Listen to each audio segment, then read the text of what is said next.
हमें डिविडेंड समझ आ गया, डिविडेंड किस तरीके से पे होगा ये समझ आ गया। डिविडेंड डिक्लेयर करने पे कोई रिस्ट्रिक्शन है, कहीं को पाबंदी की जी आप इतना डिविडेंड दे सकते हैं, इसमें से डिविडेंड दे सकते हैं? अभी प्रॉफिट तो सारे हैं, एक कंपनी को 25 करोड़ प्रॉफिट हुआ है, क्या वो हर प्रॉफिट से डिविडेंड दे सकती है? लॉ ने कहा नहीं, कुछ प्रॉफिट पे पाबंदी है। कहां कहां पाबंदी है देख लेते हैं। उन्होंने कहा dividend can not be declared, नहीं दिया जा सकता। कहां से? Out of profit from sale of immovable property. For example मेरी कंपनी ने एक बिल्डिंग खरीदी 200 मिलियन की, कुछ अरसे बाद मैंने बिल्डिंग बेची 220 मिलियन की, मुझे प्रॉफिट हुआ 20 मिलियन का, लेकिन ये मेरा कारोबारी प्रॉफिट नहीं है। भाई मेरी कंपनी फर्नीचर बनाती है, तो मैंने 200 मिलियन की बिल्डिंग खरीदी और वो 220 मिलियन की हो गई, तो मेरा कारोबारी प्रॉफिट नहीं है। लॉ कहता है इस गेन से, ये जो ये एक्स्ट्रा आया है, इससे आप डिविडेंड नहीं दे सकते। वो प्रॉफिट जो sale of immovable property, immovable property कहते हैं आपकी जमीन जायदाद वगैरह को, आपके प्लॉट को, आपकी बिल्डिंग को, वगैरह वगैरह। प्रॉपर्टी का वर्ड एसेट्स के लिए इस्तेमाल होता है लॉ में। तो इमूवेबल प्रॉपर्टी का मतलब है ऐसे एसेट जो इमूवेबल हैं, तो आपकी जमीन, आपकी बिल्डिंग, आपका घर वगैरह, ऐसी कोई चीज बेच के अगर आपको कोई प्रॉफिट हुआ है, उस प्रॉफिट से डिविडेंड नहीं दे सकते, क्योंकि वो आपका कारोबारी प्रॉफिट नहीं है। एक्सेप्ट, एक्सेप्शन है, अगर business of company consist of buying and selling such item of capital nature. Capital nature कहते हैं ऐसी चीज को जिसको आप एसेट के तौर पर रिकॉर्ड करते हैं। पता नहीं अभी आप लोगों ने इंट्रो में ये वाली बात पढ़ी या नहीं पढ़ी। इंट्रो में आप पढ़ेंगे रेवेन्यू नेचर और कैपिटल नेचर। रेवेन्यू नेचर वो होता है जो साल का खर्चा होता है, कैपिटल नेचर वो जो ओवर द ईयर चलता है, यानी कि वो आपका एसेट बन जाता है एक तरह से। तो कंपनी का अगर बिजनेस ही जमीन की खरीदो फरोख्त है, फॉर एग्जांपल हमारी कंपनी का मेन बिजनेस ही है कि हम बिल्डिंग खरीदते हैं, कुछ अर्से बाद बेच देते हैं, प्लॉट खरीदते हैं, कुछ अर्से बाद बेच देते हैं। अगर हमारा मेन काम धंधा ही buying and selling of plots है, buying and selling of buildings है, देन वी आर अलाउड कि हम इसमें से आने वाला प्रॉफिट डिविडेंड के तौर पे बांट सकते हैं। अदरवाइज हम अपने असासे बेच के उसमें से आने वाले प्रॉफिट को डिविडेंड के तौर पे नहीं दे सकते। इससे पहले कि आप लोगों के जहन में सवाल आए कि क्यों मना किया, मैं ही आपको बता देता हूं। देखिए प्रॉफिट्स अगर आपके बिजनेस से आ रहे हैं फिर तो अच्छी बात है कि कंपनी बिजनेस से प्रॉफिट कमा रही है। अगर अपने असासे बेचे तो जाहिर है पुराने जमाने में कीमतें सस्ती होती हैं, बाद में महंगी हो जाती हैं, तो जब भी एसेट बेचेंगे तो जाहिर है ज्यादा कीमत पे बिकेगा।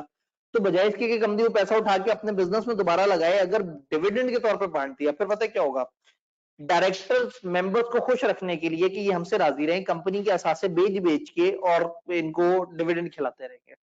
तो लॉ ने मना कर दिया कि आप ऐसा नहीं करेंगे। कोई भी एसेट की खरीदो फरोख्त से आने वाला जो प्रॉफिट है उससे आप डिविडेंड नहीं देंगे, कोई भी इमूवेबल एसेट, यानी कि आपकी बिल्डिंग, आपके प्लॉट वगैरह। लेकिन एक्सेप्ट क्या था? कंडीशन नंबर 1,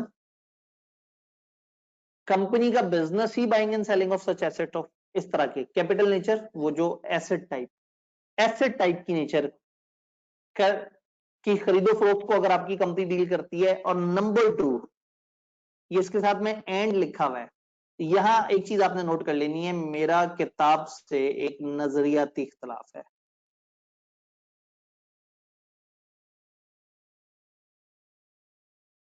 नजरियाती इख्तलाफ, किताब ने यहां दोनों कंडीशंस को और के तरह से समझाया है, या पहली कंडीशन या दूसरी कंडीशन, और जालमों ने उसकी एग्जांपल भी दी थी, लेकिन जहन में रहे कि ये दोनों में एंड है।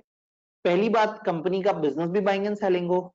दूसरी शर्त, after such profits are adjusted against loss on sale of immovable property और assets of capital nature. Rule क्या हुआ? रूल ये हुआ कि आप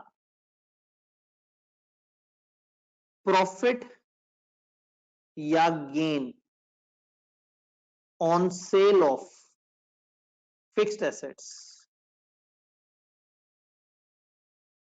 आप प्रॉफिट या gain on sale of fixed asset से डिविडेंड नहीं दे सकते। एक्सेप्ट, कहां डिविडेंड दे सकते हैं? नंबर 1, जहां आपका बिजनेस हो, business of such buying and selling,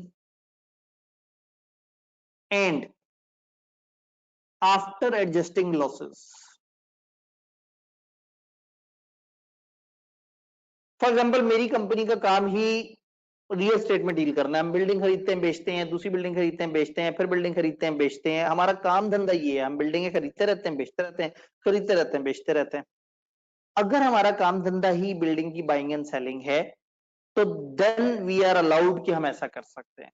लेकिन पता ये लगा कि हमने एक बिल्डिंग बेची, उससे 50 मिलियन फायदा हुआ, फौरन से डिविडेंड नहीं सोचना, हो सकता है किसी और बिल्डिंग को बेचने से 70 मिलियन का लॉस भी हो, तो भले मेरा बिजनेस बाइंग एंड सेलिंग का है, इवन देन मैंने इसको जो उससे आने वाला प्रॉफिट है और जो उससे आने वाला लॉस है, इनको नेट करके देखना है कि टोटल में मेरा नेट प्रॉफिट आ रहा है या नहीं आ रहा। जैसा आप लोग अकाउंटिंग में करते हैं कि प्रॉफिट निकालते हैं, फिर उसमें खर्चे डालते हैं, फिर एंड पे देखते हैं कि क्या प्रॉफिट बचा। अगर नेट प्रॉफिट आ रहा है तो फिर मैं डिविडेंड दे सकता हूं, वरना डिविडेंड नहीं दे सकता। अगर दोनों कंडीशंस पूरी हो जाएं देन मैं डिविडेंड दे सकता हूं।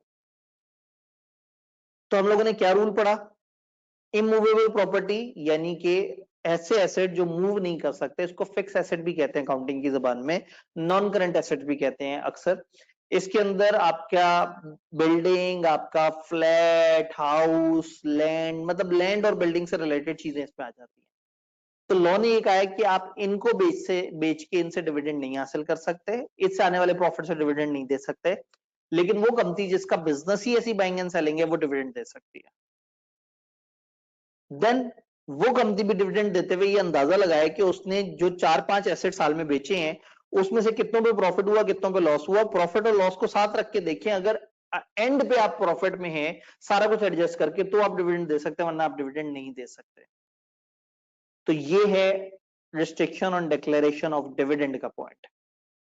ये चीज हमें समझ आ गई कि आप किसी इमूवेबल प्रॉपर्टी की गेन के सेल से आने वाले प्रॉफिट वगैरह से डिविडेंड नहीं दे सकते। अब दूसरी चीज, अनरियलाइज्ड गेन जो आपकी रीमेजरमेंट ऑफ इन्वेस्टमेंट प्रॉपर्टी से आती है, उससे भी डिविडेंड नहीं दे सकते। ये क्या चीज होती है? मैं एग्जांपल देता हूं। फॉर एग्जांपल कंपनी ने एक इन्वेस्टमेंट की, क्या इन्वेस्टमेंट थी? कंपनी ने इन्वेस्टमेंट पे जनाब एक प्लॉट खरीदा, प्लॉट था 2 करोड़ का। कुछ अरसे बाद जब कंपनी ने उसको मैयर करवाया, उस प्लॉट को दोबारा से मैयर करवाया कि हाँ भाई आजकल इसकी क्या मार्केट वैल्यू है, तो पता लगा 2.5 करोड़ है।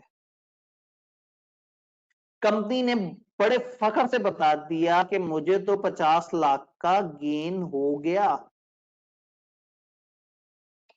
अक्सर आपने सुना होगा ना, यार वो जिस वक्त जमीन ली थी उस वक्त 20 लाख की थी, अब 70 लाख की है, 50 लाख का प्रॉफिट हो गया। मेरा एक सवाल है, क्या प्रॉफिट हो गया है? क्या आपके हाथ में प्रॉफिट आ गया है? भाई आपका एक 2 करोड़ का प्लॉट था जो कुछ अरसे बाद 2.5 करोड़ का हो गया।